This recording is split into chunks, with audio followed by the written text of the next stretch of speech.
Okay, आपके सामने ये डेटा सेट था, ठीक है? ये रहा आपका डेटा सेट।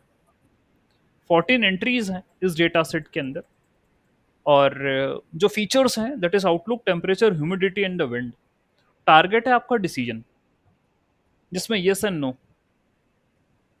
ठीक है? ये 2 वैल्यूज़ हैं आपके पास जिनको प्रेडिक्ट करना है, ठीक है? आपको मैंने कहा कि जिनी अप्लाई कर सकते हैं, that is one of the criteria जो कि स्प्लिट करेगा। और स्प्लिटिंग भी क्यों हो रही है, कल मैंने आपको क्लियर करा कि भाई देखो, मुझे हायर एनर्जी से लोअर एनर्जी पर आना है, यानी हायर लेवल ऑफ अनसर्टेनिटी से लो लेवल ऑफ अनसर्टेनिटी पर आना है, ठीक है? तो जो प्रीवियस क्लासिफिकेशन एल्गोरिदम्स थी, जैसे कि सपोर्ट वेक्टर क्लासिफायर हुआ, लॉजिस्टिक रिग्रेशन हुआ, वो ये एनर्जी स्टेट या अनसर्टेनिटी वाली बात नहीं करते थे, ठीक है? यहाँ पर डिसीजन ट्री में आपको ये बात जो है कही गई है, ठीक है? आपका डेटा सेट है, जिन्हीं को लगाने के लिए मैंने आपसे कहा कि हर एक कॉलम में you have to apply the Gini, हर एक फीचर में आपको कंसिडर करना है, तो उसके लिए फ्रीक्वेंसी टेबल बनाते हैं। We did started with the outlook, ठीक है? हमने आउटलुक फीचर में ये देखा कि सनी, ओवरकास्ट और रेनफॉल, ये 3 वैल्यू हैं हमारे पास। तो कितने में यस और कितने में नो आ रहा है, ये भी आपने आइडेंटिफाई करा। यानी ये देखिए, मैं कल बता चुका था कि ओवर आउटलुक कॉलम मैंने सबसे पहले कंसिडर करा, और Sunny, overcast and rainfall 3 value है इसके अंदर। सनी में नो कितने आ रहे हैं और यस कितने आ रहे हैं, ये देखना है। तो नो, सनी में ये भी नो, देन सनी में ये भी नो, ओके, तो 3 नो हो गए। देन फिर सनी में यस और सनी में यस, यानी 3 नो और 2 यस आ रहे हैं सनी में, है ना? उसी तरीके से आपको रेनफॉल और ओवरकास्ट इसका भी निकालना था कि कितने यस और नो आ रहे हैं, ठीक है? तो आपने उनकी एंट्री मेंशन करी है। 2 + 3 टोटल हो गया 5, 4 + 0 टोटल हो गया 4। और यहां भी आपने देखा था रेनफॉल में उसने गलती करी है, यहाँ 4 और 1 आ रहा था, ठीक है? टोटल हो गया 5। उसके बाद जीनी निकाला था आपने, ठीक है? 1 माइनस प्रोबेबिलिटी का स्क्वायर, समीशन ऑफ प्रोबेबिलिटी का स्क्वायर। तो 1 माइनस 2/5 का स्क्वायर माइनस 3/5 का स्क्वायर। 2/5 क्यों आया? प्रोबेबिलिटी ऑफ यस क्या होगी? 2/5। प्रोबेबिलिटी नो क्या होगी? 3/5। यदि आप सिर्फ सनी की बात करें तो, ओवरकास्ट की बात करो तो क्या होगी? 1 माइनस 4/4 का स्क्वायर माइनस 0/4 का स्क्वायर। तो ये आपको मिलेगा, आंसर ऑब्वियसली 0 आएगा। यदि रेनफॉल की बात करें तो 1 माइनस 4/5 का स्क्वायर, 1/5 का स्क्वायर, जो भी आंसर आ रहा होगा यहाँ पर करेक्ट कर लीजिएगा। तो ये इंडिविजुअल जीनी निकाले इनके।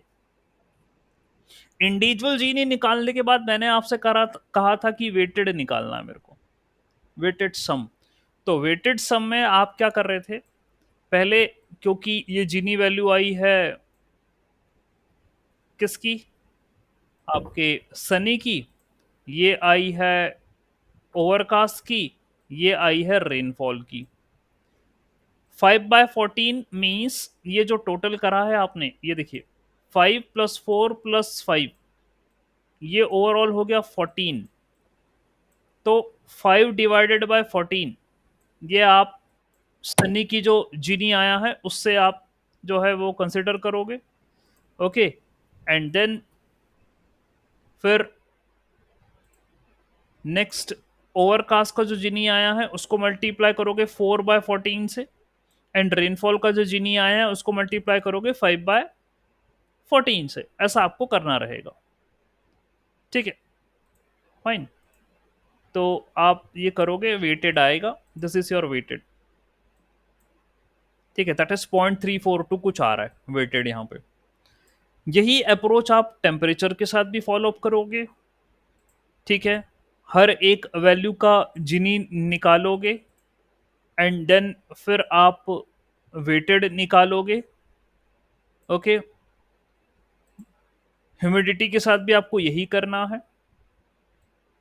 ओके, एंड विंड के साथ भी आपको यही करना है। ठीक है, ऑलराइट, ये सब करने के बाद इनकी एक कंपैरेटिव टेबल बनाओगे कि आउटलुक का कितना आया, टेम्परेचर का कितना आया, ह्यूमिडिटी का कितना आया, विंड का कितना आया है। ठीक है, क्योंकि आउटलुक का सबसे कम आया है तो आप, जिसका जिनी सबसे कम आता है, ठीक है, तो मान के चलेगा उसी में ही आपको इम्प्यूरिटी जो है वो कम होते हुए मिल रही है। तो we are going to consider this feature for the splitting, मतलब पहला अपना फीचर यही होगा जिसे अपन स्प्लिट करेंगे। ठीक है, ऑल राइट, तो कंसिडर कर लिया मैंने आउटलुक को। ये मेरा बन गया इनिशियल ट्री का डायग्राम, यानी डेटा देंगे, आउटलुक को कंसिडर करेंगे, एंड वो ये 3 नोड के अंदर आपको स्प्लिट होते हुए दिखेगा। वो 3 नोड क्यों है? क्योंकि one is sunny, another is overcast, another is rainfall. ठीक है, we are having 3 values in the outlook, all the 3 values will be seen here, sunny, overcast and the rainfall.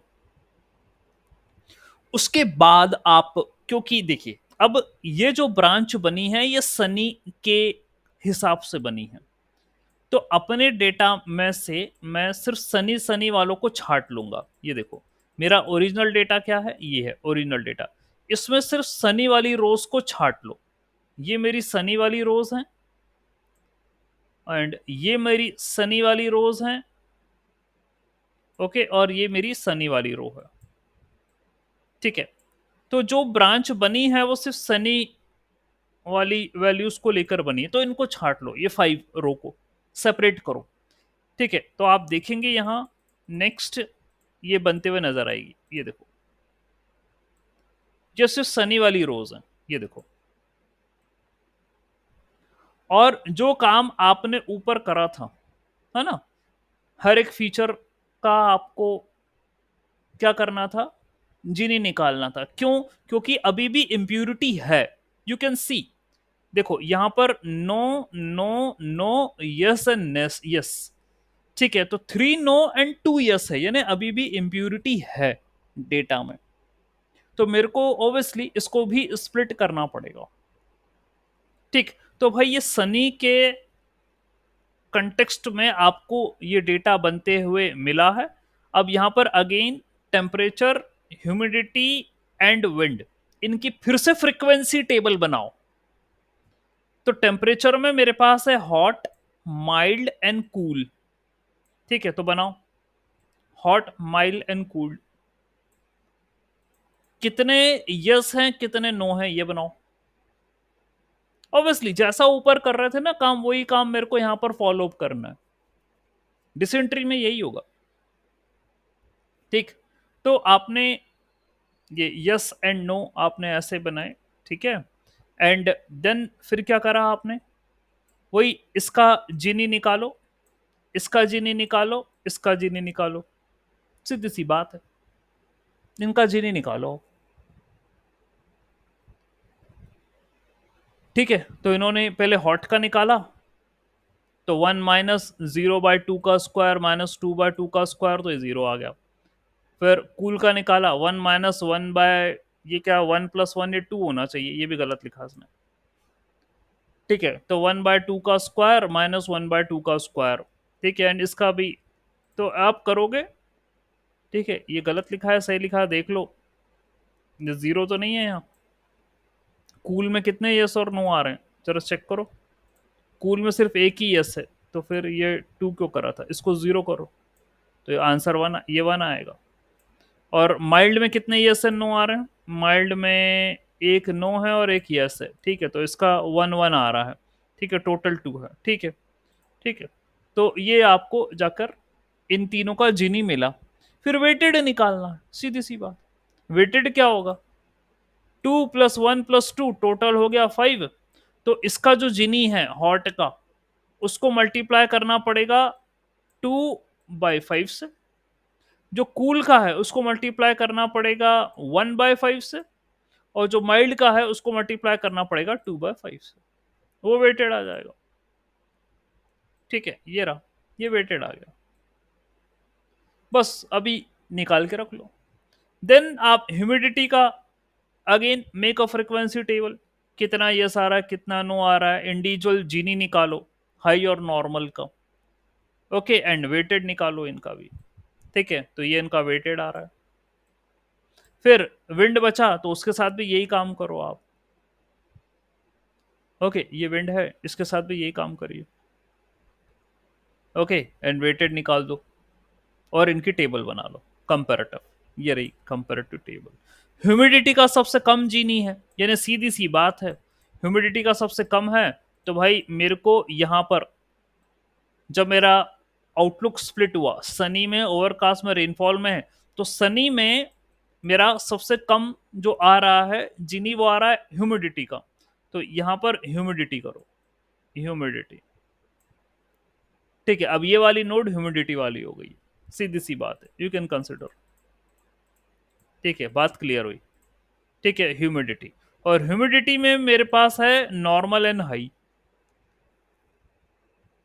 ठीक है, ह्यूमिडिटी में मेरे पास दो वैल्यू, नॉर्मल एंड हाई। आप देख सकते हो, यहां आओ, ये देखिए ह्यूमिडिटी में नॉर्मल एंड हाई दो वैल्यू है, यदि आप सनी को कंसिडर कर रहे हो तो। ठीक है, क्योंकि ये ब्रांच सनी की बन रही है।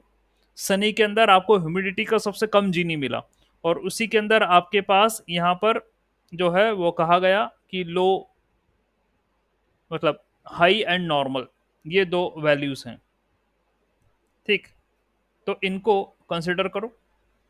ठीक, आगे अपन बढ़ते हैं। ठीक है, चाहो तो इसको भी सॉल्व कर सकते थे, लेकिन अभी वेट करो। ओवरकास्ट को मैं चेक कर लेता हूं इसकी क्या स्थिति बन रही है। तो ओवरकास्ट वाला डेटा, ओरिजिनल जो मेरा डेटा था उसमें से छांट लो। तो ये मेरा ओरिजिनल डेटा था, उसमें से सिर्फ ओवरकास्ट वाली रो मैंने उठा ली। और मैंने जब इसको देखा तो ओवरकास्ट वाली रो में मेरे को डिसीजन में सारे यस मिल रहे थे, यानी इसको, इसमें कोई इम्प्यूरिटी है ही नहीं। इम्प्यूरिटी कब होती है, जब आपको यस और नो हो। तो जब सारे यस मिल रहे हैं तो इम्प्यूरिटी कुछ है ही नहीं। और जब इम्प्यूरिटी कुछ नहीं है तो सीधी सी बात है, आपको बस सीधा डिसीजन मिल गया। ओवरकास्ट का मतलब यस, दैट्स इट। ओके, तो आउटलुक, आउटलुक यदि ओवरकास्ट है, यानी सीधी सी बात है आपको खेलना है फुटबॉल। क्यों? क्योंकि इम्प्यूरिटी नहीं मिली अब आपको यहाँ पर। यदि नो होता तो स्प्लिट करता, अब स्प्लिट का एक क्लिक करूंगा मैं। ठीक है, तो गॉट दी आंसर, यार अटस, यस, मिल गया। ऑलराइट, अब आप चाहो तो ये ह्यूमिडिटी वाले को और स्प्लिट कर सकते हो। ठीक है, देख सकते हो आप। तो ह्यूमिडिटी वाले में मेरे पास दो ब्रांच बन रही है, एक बन रही है नॉर्मल वाली, एक बन रही है हाई वाली। तो जब आपने ह्यूमिडिटी में हाई वाली उठाई, क्योंकि ये आ तो सनी के अंदर ही रहा, इसमें आपने सिर्फ ह्यूमिडिटी में हाई वाला सिलेक्ट करा, तो इतना डेटा सेट आपको मिल रहा है। और इतने डेटा सेट में मैं फिर यदि चेक करूं तो डिसीजन मेरे को नो मिल रहे हैं सारे। यानी बात क्लियर हुई कि यहां पर मेरे को जो आंसर मिलेगा हाई वाला, ये नो मिलेगा। और नॉर्मल वाला उठा लो, सिर्फ ह्यूमिडिटी में सिर्फ नॉर्मल वाला उठा लो, ये रहा नॉर्मल वाला, यानी सनी के अंदर ही नॉर्मल वाला है ना, क्योंकि ये ब्रांच सनी की है, उसमें ह्यूमिडिटी आया। ह्यूमिडिटी में दो फैक्टर बने, मतलब दो अलग स्प्लिटिंग हुई, एक नॉर्मल वाली और एक आपकी हाई वाली। तो हाई वाला चेक करा, उसमें सारे ये सारे नो हैं। नॉर्मल वाला देखो तो उसमें ये दोनों यस हैं, यानी कोई मेरे पास इम्प्यूरिटी है नहीं। ठीक है, यदि सारे यस हो या सारे नो हो तो कोई इम्प्यूरिटी नहीं है, बात खत्म हुई। ठीक है, तो आप जो है यहाँ पर, ठीक है, इसको यस कर दीजिए। तो ये यस हो गया, ये नो हो गया, डिसेंट्री सॉल्व हो गई। ठीक है, ये वाली ब्रांच भी मेरी हो गई, ये वाली ब्रांच भी मेरी हो गई। अब रेनफॉल वाला था, उसको देख लेते हैं अपन। ठीक है, तो सिर्फ रेनफॉल वाला ही जो है वो कंसिडर करो। ये देखो, ये रेन वाला, इतना डेटा मेरे को कंसिडर करना है, सिर्फ रेन वाला डेटा कंसिडर करो। इसमें यस है, नो है, यानी इम्प्यूरिटी है, यानी ये स्प्लिट होगा। तो अगेन वही काम करना है आपको, टेम्परेचर, ह्यूमिडिटी, विंड, इन तीनों को ले लो, सीधी सी बात है, बनाओ। क्या जी नहीं आ रहा है इनका? टेम्परेचर का कूल एंड माइल्ड है, ऐसे करके आ रहा है फ्रीक्वेंसी टेबल, ठीक है। एंड आपने ये देखा कि ये जो है आपका वेटेड वेटेड एवरेज भी निकाल लो, ये तो ये रहा वेटेड एवरेज, ये निकाल दो। फिर ह्यूमिडिटी का निकालो कितना आ रहा है, again high and normal, and ये जो है ह्यूमिडिटी का फ्रीक्वेंसी टेबल आई है, ये निकाल लो। एंड इसकी वेटेड एवरेज निकाल लो। एंड फिर जो है आपका विंड का निकाल लो, यस और नो कितनी वैल्यूज आ रही हैं, ठीक है, और फिर इसका वेटेड एवरेज निकाल लो, ये निकाल लो, और इनकी टेबल, कंपेरेटिव टेबल बना दो। तो कंपेरेटिव टेबल बनाओगे तो ये देखो ऐसा आ रहा है, 0.466, 0.466 जीरो विंड का, तो सीधी सी बात है सबसे कम जीनी विंड का आ रहा, तो विंड को कंसिडर कर लो। Point is clear. तो मैं यहाँ पर विंड को कंसिडर कर लूंगा, और विंड में वीक और स्ट्रॉन्ग दो टाइप है, तो इनके हिसाब से ये वीक वाला अलग और स्ट्रॉन्ग वाला अलग। तो रेनफॉल में वीक वाली अलग डेटा छांट लो और स्ट्रॉन्ग वाला अलग डेटा छांट लो, कर लो। तो ये देखो, ये विंड में स्ट्रॉन्ग वाला अलग डेटा, रेनफॉल में विंड में स्ट्रॉन्ग वाला अलग डेटा, और रेनफॉल में वीक वाला अलग डेटा, ठीक है, ऐसे छाट लिया। तो आप ये देखोगे कि यहां पर नो आ रहा है और यहां पर यस आ रहा है, इस तरीके से आपको मिल रहा है। ऑलराइट, तो ऑलरेडी सॉर्टेड डेटा है ये, बात खत्म। ठीक है, तो आपने यस और नो लिख दो, ये रहा, ये नो आ रहा है, यस, ये यस आ रहा है, खत्म, दैट्स इट। डिसेंट्री ऐसे ही काम करता। तो आपको सिर्फ स्प्लिटिंग क्राइटेरिया पता जो है आप लगाइए, कौन सा कर रहे हो। एंट्रोपी करते तो एंट्रोपी का यूज होता, P x log of P x निकाला जाता, यहाँ जिनी लगाया अपन ने, वो इजी था जिनी से स्प्लिट करना। तब आपने ये देखो डिसीजन आ रहे हैं, यस नो, यस नो, यानी आप कह रहे हो कि आउटलुक, यानी कि रेनफॉल, रेन हो रही है और हवा धीरे से चल रही है, तो फुटबॉल खेल सकते हो। रेनफॉल हो रही है और हवा तेज चल रही है, तो फुटबॉल नहीं खेलना है। यदि ओवरकास्ट है तो खेलना ही खेलना है, फिर तो कोई सोचने की बात ही नहीं। और यदि सनी है, ह्यूमिडिटी नॉर्मल है, तो खेल लो, और हाई है तो मत खेलो। ठीक है, तो आपको डेटा तो ऐसा दिया हुआ था, आप यदि गौर करो, ये this was the data set given to you, ठीक है, और उस पर बेस्ड डिसीजन ट्री बना लिया आपने। ये देखिए, सोचने वाली बात है कि आपने सारे फीचर्स को कंसिडर करते हुए डिसीजन ट्री बना ली कि when to play and when not to play. ठीक है, जो अब आपको ऐसा लगे कि यार सनी है, हॉट है, हाई है, विंड वीक है, तो नहीं खेलना, मतलब इतनी चार चीजें आपको, फिर सनी है, हॉट है, हाई है, स्ट्रांग है, तो भी नहीं खेलना। यार ये क्या है मतलब? इसको बेटर वे में मुझे डिसीजन ट्री ने समझाया कि क्या करना है क्या नहीं करना। ऑलराइट, उससे पता चला है। ठीक, तो जैसा मैंने समझाया था इनिशियल क्लासेस में, डिसेंट्री कैसे बनती है, क्या होती है, एंड जो है अभी आपने बनते हुए देखी। ठीक, अब थोड़ा सा बैक में जाएंगे। ओके, इन बातों को भी और मैं समझाता हूँ। ठीक है, ये मैं ऑलरेडी पढ़ा चुका था, एडवांटेज डिसएडवांटेज और कुछ और बातें भी जो हैं मैं आपको क्लियर करता हूँ। ठीक है, all right, all right, all right, ये वाला क्राइटेरिया इस्तेमाल करा है, ठीक है, आपने ट्री को स्प्लिट करने के लिए।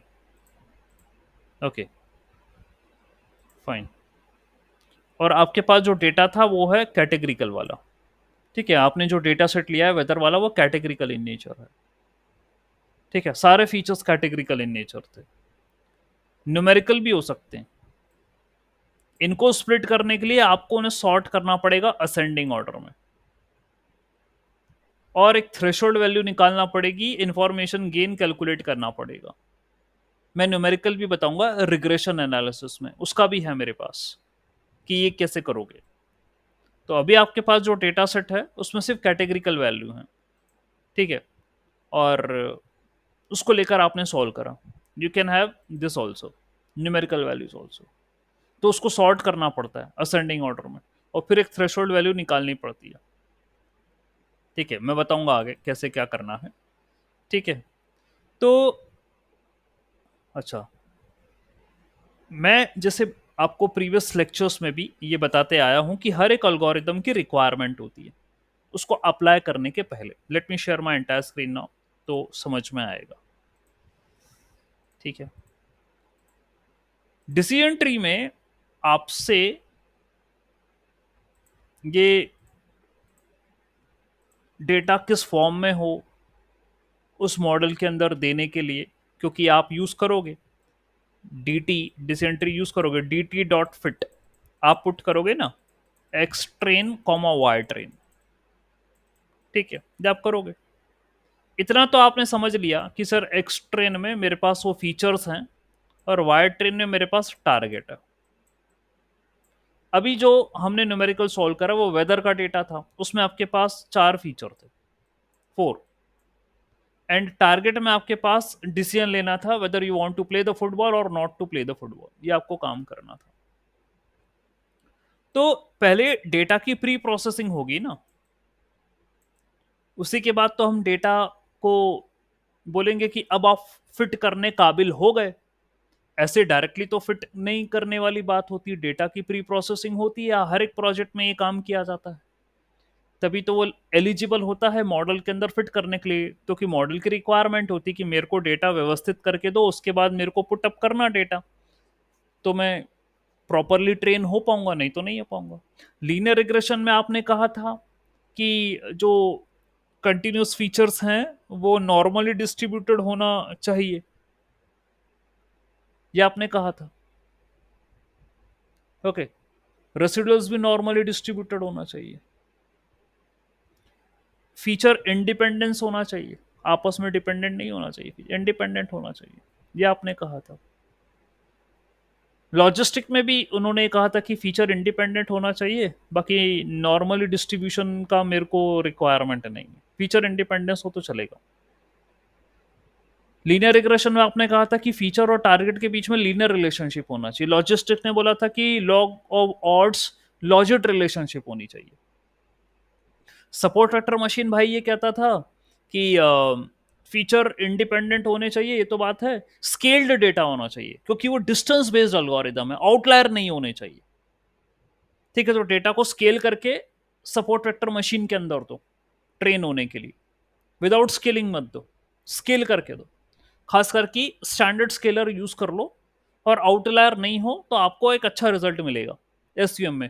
तो the project which was shown to me, ठीक है, अभी बताया ही था, वो प्रोजेक्ट स्टॉक मार्केट का था, उसमें जो एंट्री थी स्टॉक मार्केट वाली थी। तो उसमें आप आउटलायर डिटेक्शन करें, देखें कि आउटलायर कितने क्या है ना, बॉक्स प्लॉट बनाना पड़ेगा।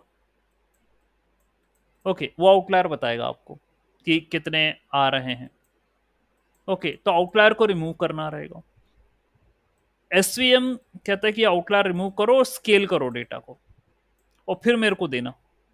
और फीचर इंडिपेंडेंस तो हर किसी के लिए सेम है, आपस में फीचर जो है ना वो लीस्ट को रिलेटेड होने चाहिए, है ना, ये इससे और ये इससे और ये इससे आपस में कोई कोरिलेशन नहीं। टारगेट के साथ हो तो बहुत अच्छा, आपस में नहीं, लीस्ट होना चाहिए। ठीक है, वरना वो ओवरफिटिंग पे चली जाएगी बात, वो लर्न करने की जगह वो कोलिनियरिटी ढूंढने लग जाएगा। ठीक है, तो स्केल करो, आउटलायर हटाओ, ये एसवीएम कहता था। डिसीजन ट्री क्या कहता है, मतलब उसके अंदर आपको डेटा देना है तो डेटा कैसा होना चाहिए। तो सबसे पहली बात है कि वही आपस में कोरिलेटेड ना हो। ठीक है, इसने फीचर स्केलिंग की बात, मतलब इसने स्केल करने की बात नहीं करी, फीचर स्केल करना ये भी नहीं बोला कि लीनियर डिपेंडेंस होना चाहिए, ये भी नहीं बोल रहा कि जो मेरे एक्स से वो वाई के लीनियरली डिपेंड, ये भी नहीं बोल रहा है, क्योंकि रिक्वायरमेंट ही नहीं है, तो स्प्लिट करता है डेटा को, इस तरीके से काम करता है। ठीक है, तो इसने सिर्फ इतना कहा कि फीचर इंडिपेंडेंट होने चाहिए, बाकी और कुछ नहीं कहा इसने, डिसेंट्री ने। ठीक है, तो ये कह रहा है not necessary to perform feature scaling. ठीक है, बाकी कोई और रिलेशनशिप और एक्स के वाई के बीच में कोई ऐसी बात भी नहीं, और कुछ भी नहीं, बस सिर्फ इतना है फीचर इंडिपेंडेंट होना चाहिए। उसके बावजूद भी इसने मना करा कि फीचर स्केल नहीं करना। कई बार ऐसा होता है, लफड़े धफड़े हो जाते हैं। क्यों? वो यदि आपके पास आउटलायर होते हैं ना डेटा के अंदर, तो वो इसको इम्पैक्ट करते हैं, डिसेंट्री को। ये लफड़ा है। तो डिसेंट्री अप्लाई करने के पहले आउटलायर हटाओ अपने डेटा में से। ठीक है, आउटलायर हटेंगे तो जाके फिर डिसेंट्री बेटर काम करेगी। दूसरी बात, यहां तो उसने मना कर दिया फीचर स्केलिंग नहीं होना। मैंने कई केसेस ऐसे देखे हैं कि फीचर स्केलिंग नहीं करो, फिर डेटा को पुट करो, फीचर स्केल करो, तो अंतर आ जाता है स्कोर के अंदर। तो it's subject to the kind of data distribution. Initially तो उसने मना कर दिया कि जरूरत नहीं है स्केल स्केल करने का, जैसा डेटा है वैसे ही पटक देना। ठीक है, whatever be the data you are available with, ठीक है, जो भी आपके पास फीचर्स हैं, alright, x1 x2 x3 x4, whatever be the features are, just use it। ठीक है, ट्रेन करने के लिए डाल दो। यदि फिर भी आपका स्कोर बेटर नहीं आता, तो मैं आपको कह रहा हूं कि स्केल करो फिर, क्योंकि हो सकता है इसके अंदर आउटलायर हो जिसके कारण इम्पैक्ट खा रहा है वो। जब डेटा स्केल हो जाएगा ना, तो आउटलायर का इम्पैक्ट कम हो जाएगा। या तो एक काम करो, पहले आउटलायर हटाओ, ठीक है, आउटलायर रिमूव करो, उसके बाद डेटा को पुटअप करना। ये काम करो आप, तो शायद उससे आपका स्कोर बेटर हो जाए, क्योंकि इम्पैक्ट तो करता है डिसेंट्री को। Okay, fine. तो ये कहा गया आपसे डिसेंट्री के बारे में। ऑलराइट, और बोला कि सिंपल एल्गोरिथम है, आपको पता चल ही गया है काम कैसे करती है। ठीक है, स्प्लिट होगी, क्राइटेरिया अप्लाई होगा, और ठीक है, रिजल्ट मिल जाएगा आपको। कि आप कोई भी पर्टिकुलर ब्रांच फॉलो कर रहे होगे, उसके हिसाब से आपको करस्पॉन्डिंगली यस या नो रिजल्ट मिल जाएगा। तो बाइनरी क्लासिफिकेशन के लिए भी लगा सकते हैं, मल्टी क्लासिफिकेशन के लिए भी लगा सकते हैं, कोई इशू नहीं है डिसेंट्री में, एप्लीकेबल टू ऑल है। और इसकी कोई डिमांड भी नहीं है इतनी, बोल तो दिया इसने कि मेरे को स्केल भी नहीं करना, ना तो मेरे को कोई रिलेशनशिप की बात करना, बस एक काम कर दो मेरे लिए, आउटलायर हटा दो, और जो फीचर्स हैं जैसे F1 F2 जो भी फीचर्स हैं X1 X2, ये आपस में इंडिपेंडेंट हो, ये भी मेरे को दे दो। हालांकि उसने वाली टर्म भी नहीं कही, मेरे को नोट्स में है नहीं इंडिपेंडेंस, और फिर भी हम कह रहे हैं कि हटा दो। ठीक है, इतना कर दो, मैं सॉल्व कर दूंगा। उसके बावजूद भी डिसेंट्री अल्गोरिदम की एक बुराई है। बुराई यह है कि ये भाई ओवरफिटिंग होता है, तो भी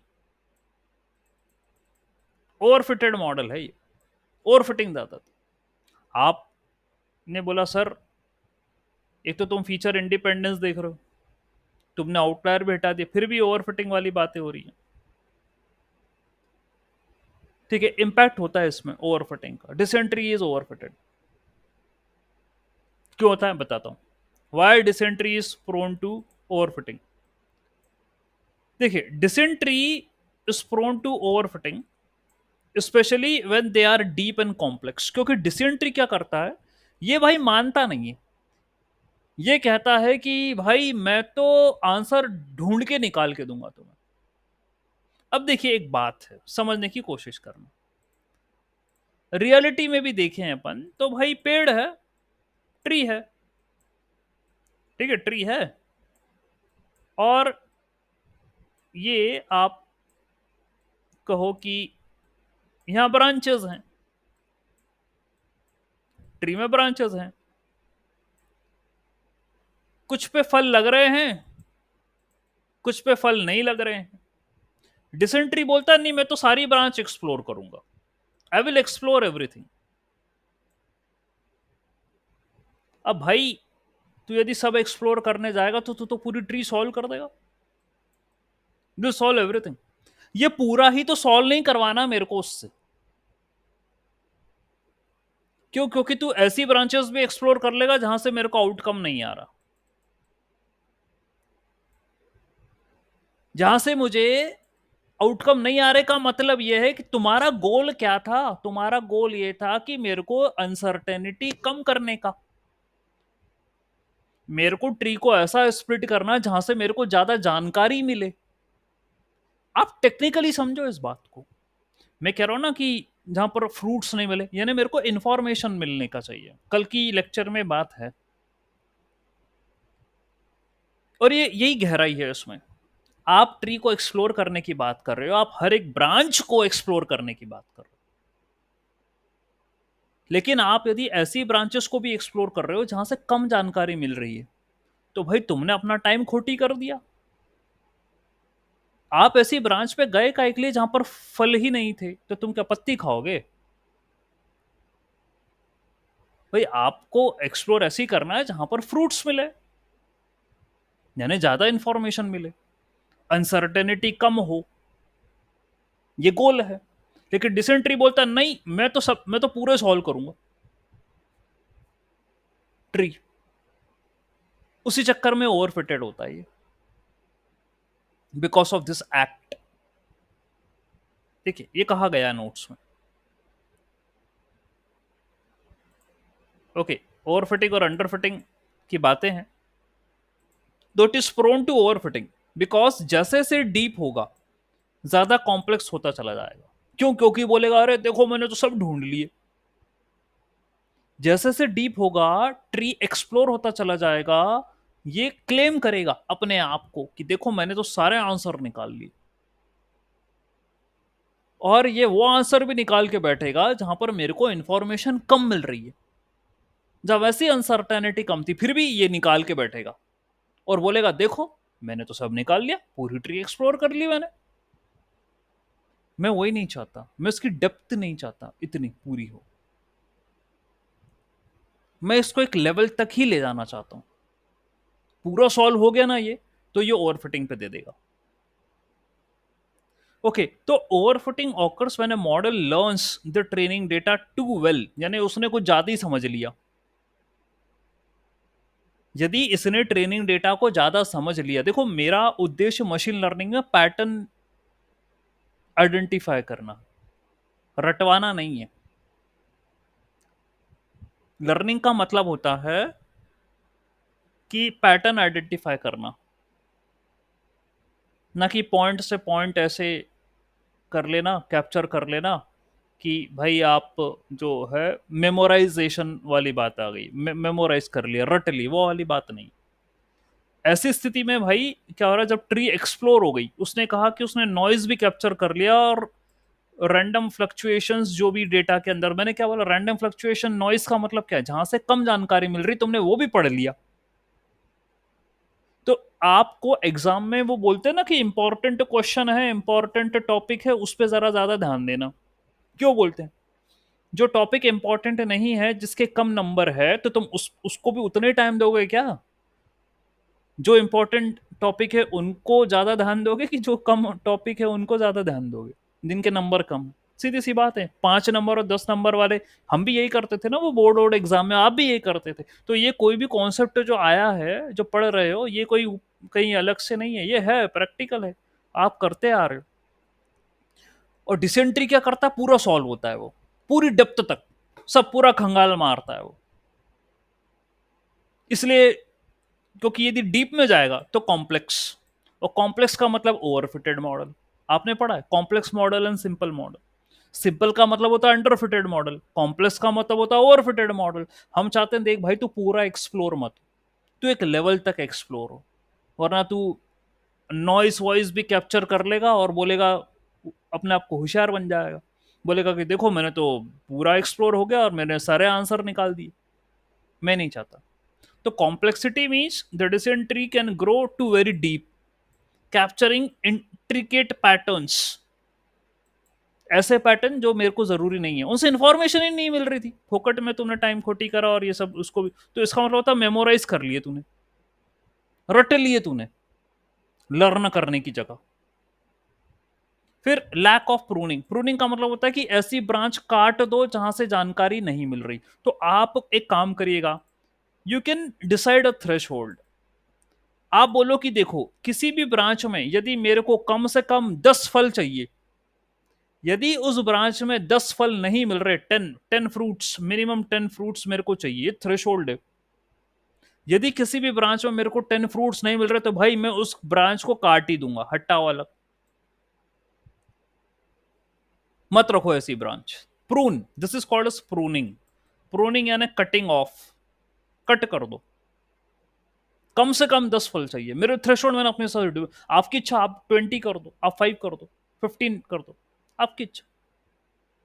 क्योंकि यदि आप एक्सप्लोर करने जा रहे हो, मेहनत कर रहे हो, तो इतना तो इकट्ठा कर लो जो काम का हो। ठीक है, तो प्रूनिंग, लैक ऑफ प्रूनिंग, यदि आप प्रूनिंग नहीं कर रहे हो तो हमारी जो डिसेंट्री है वो तो एक्सप्लोर कर लेगी। Dysentery may not be pruned properly, allowing them to grow until they perfectly fit the data. वो ग्रो करता चला जाएगा, फिट करेगा सारे पॉइंट को। So pruning involves cutting the branches of the tree to prevent over growth, है ना। मैं, ठीक है, कटिंग ऑफ द ब्रांचेस, वो वहां पर ना जाए, ठीक है, उसको कुछ मिलेगा ही नहीं। सेंसिटिव टू नॉइस, मैंने कहा था आउटलायर, भाई आउटलायर हटाओ। स्मॉल डेटा, यदि आपके पास छोटा डेटा है तो डिसेंट्री तो वैसे ही एक्सप्लोर कर लेगा। तो डेटा आपको बड़ा होना चाहिए। डिसेंट्री इस्तेमाल कर रहे हो ना, यदि अली एल्गोरिदम का यूज करो तो छोटा मोटा डेटा मत लेना, बड़ा डेटा लेना, ठीक है, क्योंकि छोटा डेटा में नॉइस होगा, वो वैसे ही ओवरफिटिंग कर देगा वो। हाई वेरिएंस, यानी decision trees have high variance, meaning they are sensitive to small changes in the training data. जरा सा भी आपने बदलाव करा ना ट्रेनिंग डेटा में, तो डिसेंट्री बदल जाएगा। वो कभी कुछ एक्सप्लोर कर रहा होगा, अब कुछ एक्सप्लोर करेगा। तो it is sensitive to the data. आपने डेटा बदला या नहीं, ये बदल गया, तो sensitivity can lead to overfitting also, the model becomes too complex, ये ध्यान देना। हाई वेरिएंस, और हाई वेरिएंस किस लिए आता है आप ये जानते हो, डिस्ट्रीब्यूशन। और ये कह चुका है कि भाई तुम मेरे को स्केल मत करना,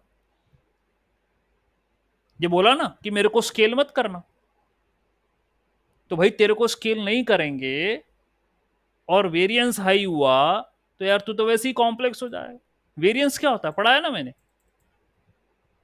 it is a difference of a point from its mean. किसी भी कॉलम में, किसी भी फीचर में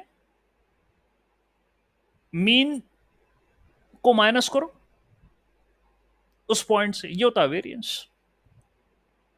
तो यदि आपका डेटा में आउटलायर है, हटाओ तो अच्छी बात है, हट गए। उसके बाद यदि डेटा पॉइंट्स क्लोज हैं तो कोई इशू नहीं है, लेकिन डेटा पॉइंट्स फिर भी यदि दूर दूर हैं तो हाई वेरिएंस है, हाई वेरिएंस है, और हाई वेरिएंस है तो मॉडल ओवरफिट हो जाएगा। तो वही मैंने कहा आपसे कि पहले आउटलायर हटाना, उसके बाद डिसेंट्री का यूज करना, और फिर देखना स्कोर क्या आ रहा है। यदि स्कोर फिर भी ठीक नहीं आ रहा है तो भाई वो तो बोल गया कि स्केल मत करना, लेकिन तुम्हें स्केल करना पड़ेगा। देखो ये सब प्रैक्टिकल है भाई, मैं कर चुका हूं काम, मेरे को स्कोर अच्छा नहीं मिला तो मैंने स्केल करा, फिर मेरे को स्कोर अच्छा मिला। Okay, it's a subject to practice what you achieved. Okay, ये बातें ध्यान रखनी है। तो इसने कहा कि यदि आपको ओवरफिटिंग से बचाना है, डिसेंट्रीज को, तो भाई प्रूनिंग करो।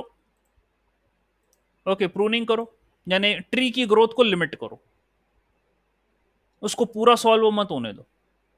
एक एक हाइपर पैरामीटर होता है ट्री के अंदर, मतलब ट्री की जो एल्गोरिथम है उसमें हाइपर पैरामीटर है, डेप्थ करके, मैक्स डेप्थ करके। तो उसकी वैल्यू आप सेट कर दो, जैसे आपको कितने लेवल तक जो है वो सॉल्व करना है, ठीक है, 3 लेवल, 5 लेवल, 10 लेवल, वो डिसाइड कर दो, उतनी डेप्थ तक की मेरी ट्री सॉल्व होगी, उसके बाद ट्री सॉल्व नहीं होगी। मिनिमम सैंपल लीफ, ठीक है। So requiring a minimum number of samples to present in a leaf, कितने सैंपल होना चाहिए लीफ के अंदर? ठीक है, how many number of sample so that the node can prevent the tree from splitting excessive on outlier on noise. ठीक है, minimum sample कितना चाहिए स्प्लिट होने के लिए? 10 सैंपल, 20 सैंपल, कितने सैंपल चाहिए आपको सॉल्व होने के लिए ट्री को, मतलब how many rows you require? ठीक है, उसको सॉल्व होने के लिए मिनिमम नंबर ऑफ सैंपल कितने चाहिए, किसी लीफ में कितने प्रेजेंट होना चाहिए उसको सॉल्व, उसको स्प्लिट होने के लिए, सॉल्व होने के लिए, तो आप वो मेंशन कर दो। ये कुछ हाइपर पैरामीटर है, ये आप दे सकते हो। तीसरा, फीचर सिलेक्शन। सारे फीचर नहीं रखना है ना ट्री के अंदर ट्रेन होने के लिए। यदि आपके पास डेटा सेट के अंदर 10 फीचर हैं, तो मैंने आपसे क्या बोला कि सारे feature independent of each other होने चाहिए। यदि इंडिपेंडेंट नहीं है तो गलती मत कर देना कि तुम पूरे के पूरे 10 रख दो सॉल्व करने हो, या ओवरफिटिंग अगेन। 10 हैं तो देखो कि कौन से फीचर जो हैं वो लीस्ट मतलब डिपेंडेंट है, उनको आइडेंटिफाई करो। ठीक है, वो आप कोरिलेशन मैट्रिक्स वगैरह बनाते हो ना, तो कोरिलेशन से पता चल जाएगा आपको कि कौन से फीचर्स हैं जो लीस्ट डिपेंडेंट है, उनको रखो आप, उससे ट्रेन करो ट्री को, नॉट ऑल, क्योंकि ये फंस जाओगे फिर, अब ओवर फिटिंग होगी। ये कर लो। उसके बाद भी यदि आपको स्कोर में कुछ होता है तो cross validation, hyper parameter tuning करो, फिर आप देखो कि कौन से बेटर फीचर्स होंगे, उनका इस्तेमाल करो आप। ठीक है, तो प्रूनिंग जैसे मैंने कहा कि डिसीजन ट्री के साइज को रिड्यूस करना है, removing the parts of the tree that are not significant in classifying the instances, यानी ऐसे ब्रांचेस जो कि मेरे को रिजल्ट नहीं दे पा रहे, जिनको डिफिकल्टी हो रही है यस और नो को क्लासिफाई करने में, वो वाले। यानी the main goal of the pruning is to enhance the model generalization capability to prevent the overfitting in it. मैं नहीं चाहता ऐसी ब्रांचेस को एक्सप्लोर करो जहां से मेरे को रिजल्ट ही नहीं मिल रहा। तो प्रूनिंग भी दो तरीके की होती है, एक होती है प्री प्रूनिंग जिसको अपन अर्ली स्टॉपिंग बोलते हैं, और एक होती है पोस्ट। तो प्री प्रूनिंग हम यूज करते हैं वैसे, यानी हम ऑलरेडी मैक्सिमम डेप्थ हम दे देते हैं कि डिसेंट्री में कितनी डेप्थ तक उसको एक्सप्लोर होना है, 5 level, 10 level, 15 level, 20 level, 25 level, 30 level हम दे देते हैं, लिमिट सेट कर देते हैं कि भाई तू इतनी डेप्थ तक ही जाना और आगे मत जाना। हो सकता है कि तू पूरा सॉल्व ना हो, मेरे को चाहिए भी नहीं, मेरे को तेरे को सॉल्व भी नहीं करवाना भाई, मेरे को तेरे को पूरा सॉल्व भी नहीं करवाना, मेरे को तो एक लेवल तक सॉल्व करवाना है तेरे को, बस वहीं तक ही जाना, इससे आगे मत जाना। That is called the depth. And setting a minimum number of samples that a leaf node must have. एक नोड, एक लीफ नोड, आपको आखिरी में लीफ मिलती है ना, तो कितने सैंपल्स होने चाहिए उस लीफ नोड तक पहुंचने के लिए। ठीक है, तो वो भी आप सेट कर सकते हो। ठीक है, मिनिमम सैंपल्स पर स्प्लिट, ये सब हाइपर पैरामीटर है कि कितने सैंपल चाहिए एक नोड को स्प्लिट करने के लिए, यानी कितने नंबर ऑफ फीचर्स चाहिए कि उतने हो तभी जाके वो स्प्लिट ओवर ना स्प्लिट ना हो। 5, 10, कितने सैंपल चाहिए आपको एक नोड को स्प्लिट होने के लिए, ये भी आप फिक्स कर सकते हो। यदि मान के चलो आपने कहा कि 5 सैंपल कम से कम चाहिए तभी जाके नोड स्प्लिट होगा, और मान लो आपके पास अब 3 सैंपल बचे, तो वो स्प्लिट नहीं होगा, रुक जाएगा वहीं पर। मतलब मैं ये पूरी प्रोसेस, ये जो इतने भी दे रहा हूं ना वैल्यू, ये इसलिए दे रहा हूं कि मेरी ट्री टूटे ना, अतिरिक्त, एडिशनल, अननेसेसरी स्प्लिटिंग ना हो। ठीक है, ये मैं कह रहा हूं। ठीक है, फाइन। तो और कितने नंबर ऑफ नोड होना चाहिए, मैक्सिमम नंबर ऑफ नोड्स, यानी limit the number of nodes in tree. ठीक है, ये भी आप कर सकते हो कि कितने नोड्स की चाहिए आपको, 100, 200, जितने नोड्स आपको डिसाइड करना करो। तो ये हाइपर पैरामीटर्स हैं, ये आप इनकी वैल्यू आपको एसकेलर्न ऑफिशियल वेबसाइट पर भी मिल जाएगी। ठीक है, और आप अपने हिसाब से इनको सेट कर सकते हो। तो ये तो प्रोजेक्ट में बात होगी, कोडिंग के अंदर बात होगी, वहाँ एक्सप्लेनेशन होगा, अभी मैंने इंट्रोड्यूस कर दिया। ठीक है, तो ये खास पैरामीटर है, यानी अल्टीमेटली ये वो सारे पैरामीटर है जो ट्री को एक्सप्लोर होने से रोक रहे हैं, पूरा पूरा सॉल्व होने से रोक रहे हैं। कारण यही है कि भाई यदि तुम पूरे सॉल्व हो गए, आपने एक एक ब्रांच जो है वो एक्सप्लोर कर ली, उसके सारे नोट्स को आपने रीच कर लिया, तो आप ओवर फिटिंग हो गए, क्योंकि तुमने नॉइज भी कैप्चर कर लिया, और जो मुझे रिजल्ट चाहिए था वो नहीं मिला। मेरी लेवल ऑफ इंफॉर्मेशन जो मुझे एक्सपेक्टेड थी जो आपसे मिलेगी वो नहीं मिली, अनसर्टेनिटी कम नहीं हुई, और तुमने उन ब्रांचेस को भी एक्सप्लोर कर लिया।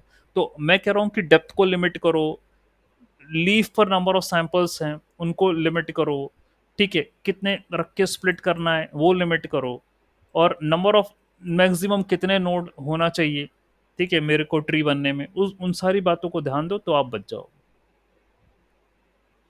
पोस्ट प्रूनिंग टेक्निक भी होती है, यानी आप देख लो कि पहले ट्री को पूरा ग्रो करवा लो, देख लो कि यार कहाँ तक जाती है, क्या रिजल्ट देता है, फिर उसको इवेल्युएट करो, उसके स्कोर निकालो आप कि चलो अभी अभी मैंने कुछ भी नहीं रखा, मतलब मैं सिर्फ ये लेकर चल रहा हूँ, सिर्फ ऐसा ले लिया डिसीएंट्री, ठीक है, दैट्स व्हाट आई टुक, डिसीएंट्री ले लिया, डॉट फिट करा, ठीक है, मतलब डेटा इसके ना फिट करा, और जो डिसीएंट्री था मेरा, ठीक है, जो डीटी था, ये डीटी में मैंने कोई भी जो है हाइपर पैरामीटर नहीं लिया,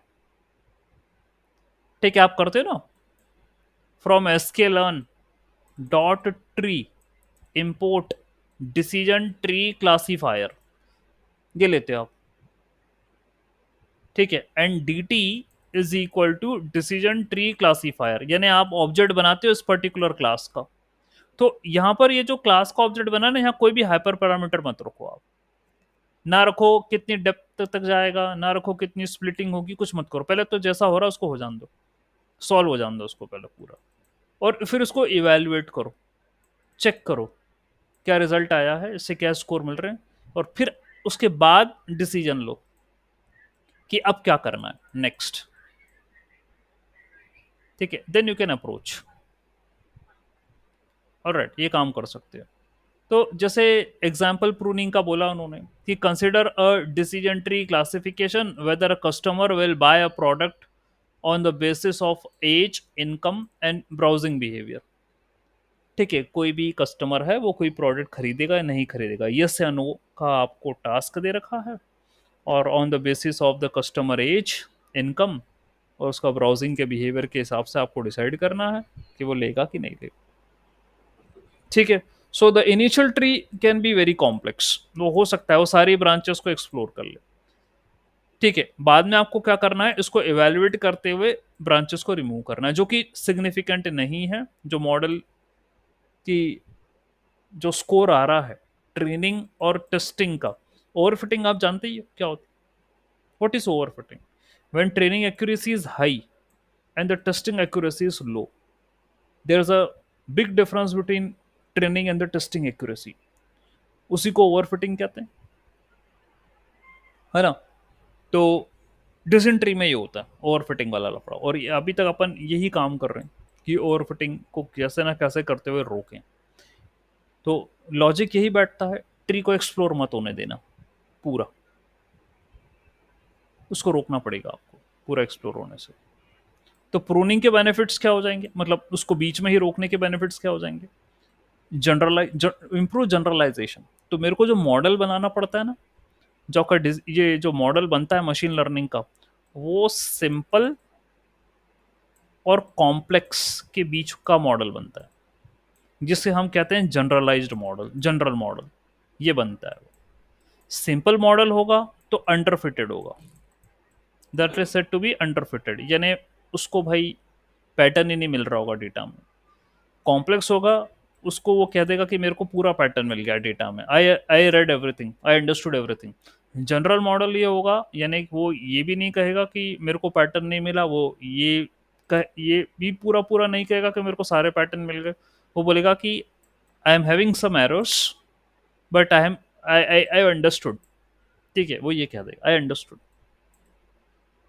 ये काम होता है। तो जनरलाइज मॉडल मिलता है अपन को, सारे वो तो मशीन लर्निंग के सारे मॉडल को जनरलाइज ही बनाना है अपन को, ना सिंपल बनाना है ना कॉम्प्लेक्स बनाना है। मैं नहीं चाहता कि मेरा मॉडल जो ट्री का है वो नॉइज को कैप्चर करे, हम नहीं चाहते, ओवरफिटिंग कम करना चाह रहे हैं, ठीक है। And interpretive, that means a prune tree is often easier to understand and interpret, it contains fewer branches and the nodes, उसमें कम ब्रांच और कम नोड होंगे, और एफिशिएंसी बढ़ेगी। Smaller tree require less computational resources for protection, जितनी छोटी tree रहेगी उसको कम रिसोर्सेज लगेंगे सॉल्व होने में। ठीक है, मतलब ज़्यादा मेमोरी नहीं लगेगा, ज़्यादा प्रोसेसर नहीं लगेगा, इजीली सॉल्व हो जाएगा। और यदि आपके पास बहुत बड़ा डेटा है और आप डिसेंट ट्री लगा रहे हो तो टाइम लगेगा उसको सॉल्व होने में, क्योंकि वो पूरा एक्सप्लोर हो। और यदि आप उसको एक लेवल तक रोक देते हो तो ठीक है, अच्छी बात है, जनरलाइज मॉडल मिलने की चांसेस हैं। ओके, सो क्वेश्चन ये आता है, इंटरव्यू में पूछा जा सकता है। In interview you may have a question कि डिसीजन ट्री जो है वो ओवरफिटिंग होती है, उसके अंदर क्यों होती है, what are the reasons for overfitting in a decision tree. You have to answer all, जो भी मैंने आपको बता दिया कि क्या रीजंस हैं ओवरफिटिंग के, और ये भी पूछा जा सकता है फिर उसको कैसे आप ओवरफिटिंग को कम कर सकते हो। ठीक है, तो आपको बोलना है कि ओवरफिटिंग होती है क्योंकि मेरा ट्री जो है वो कंप्लीटली एक्सप्लोर होता है, वो पूरा सॉल्व होने की बात करता है, और कैसे बचाया जा सकते हो, उसको एक्सप्लोर नहीं होने दोगे पूरा। उसके लिए आपके पास हाइपर पैरामीटर्स हैं, यू कैन सेट कि किस डेप्थ तक जाना है, वहां तक सॉल्व हो, कितने नोड चाहिए, कितनी लीफ पर सैंपल चाहिए, ये सब आप सेट कर सकते हो, तो वो बच जाएगा और मेरे को जनरलाइज मॉडल मिलेगा। ये काम करता है डिसीजन ट्री। ठीक है, आपको ये जवाब देना है वहाँ। ठीक है, तो क्या हुआ कि in my notes yesterday I told कि भाई मैं ओवरफिटिंग अंडर फिटिंग बाद में बताऊंगा, पहले मैं आपको ये क्लियर कर दूं कि न्यूमेरिकल कैसे सॉल्व करना। तो न्यूमेरिकल सॉल्व करना बताया मैंने, ओवरफिटिंग बता दिया आपको कि ये अंडर फिटिंग तो मॉडल में जब होती है जब वो समझ ही नहीं पा रहा, वो पैटर्न ही समझ नहीं पा रहा डेटा का, तो अंडर फिटिंग होता है मॉडल। ठीक है, तो मेरे machine learning model over fitting under fitting ये दोनों प्रॉब्लम से जो है वो फेस करते हैं। अंडर फिटिंग होगी तो मेरे को हाइपर पैरामीटर ट्यूनिंग करनी है और देखना है कि कौन से हाइपर पैरामीटर पर स्कोर अच्छा मिल सकता है, ट्राई करना, या मॉडल ही चेंज करना है मेरे को। ओवर फिटिंग में मेरे को कोशिश ये करना है कि मॉडल तो वही रहे, ठीक है, लेकिन वो ट्रेनिंग पे ज़्यादा स्कोर दे रहा है, वो टेस्टिंग पे कम दे रहा है, तो भाई देखूं ज़रा मैं। ठीक है, अगेन हाइपर पैरामीटर ट्यूनिंग तो कर सकते हैं, अगेन यहाँ पर भी करेंगे, देखेंगे कि किस पर बेटर हो सकता है। तो मैं वो देखना पड़ेगा मुझे कि ऐसा तो नहीं फीचर मैंने को रिलेटेड ले लिए, को लीनर ले लिए, इसके कारण ओवर फिटिंग हो रही हो, सारी बातें हैं। ठीक है, तो देर आर इशूज, उनको सॉल्व करना पड़ेगा। ओवर फिटिंग हाई वेरियंस है तो वेरियंस कम करो। What are the reasons, you very well know, आपको प्रीवियस लेक्चर्स में बता चुका हूँ। What are the reasons for having an overfitting and what are the reasons for having an underfitting. ठीक है, तो high variance, low bias overfitting का कारण बनता है, तो वेरिएंस कम करो, थोड़ा सा बायस बढ़ जाएगा तो भी चलेगा। लो वेरिएंस लो बायस पर आपको ठीक ठाक ट्रेनिंग मिल जाएगी, लो वेरिएंस लो बायस। ठीक है, तो आपको ये पता है मैंने एक प्लॉट भी बताया था, इफ यू रिमेंबर, चलो नए पेज पे बता देता हूँ। ठीक है, ऐसा एक प्लॉट था वेरिएंस और बायस के बीच में। ठीक है, high variance high bias, bias यानी एरर। ठीक है, high variance low bias, low variance high bias, and low variance low bias. तो हाई वेरिएंस और हाई बायस होगा मतलब ये तो अलग ही खेल है। हाई वेरिएंस और लो बायस होगा, यानी वेरिएंस ज्यादा और बायस कम, एरर कम, लीड टू ओवरफिटिंग हो सकता है, क्योंकि वेरिएंस हाई है ना और एरर कम शो कर रहा है, ओवरफिटिंग हो सकती है। लो वेरिएंस हाई बायस ये अंडर फिटिंग है, एरर बहुत ज्यादा है और वेरिएंस कम है, अंडर फिटिंग है। तो ये ओवर फिटिंग है और ये अंडर फिटिंग है, यानी यहाँ मॉडल समझ ही नहीं पा रहा, वेरिएंस कम है, बायस ज्यादा, बायस है ना एरर ज्यादा, तो यहाँ मॉडल समझ ही नहीं पा रहा है, तो यहाँ अंडर फिटिंग है। हमें चाहिए लो वेरिएंस और लो बायस, ये चाहिए, ये मेरे को ठीक ठाक मॉडल देगा, ये जनरल मॉडल दे सकता है, जनरलाइज्ड मॉडल ये दे सकता है। ठीक है, ये मेरे को चाहिए। ऑल राइट, तो इस तरीके से काम होता है। ठीक है, all right, so that's what I need to explain today based upon the decision tree numerical. and your why dysentery is an overfitted model.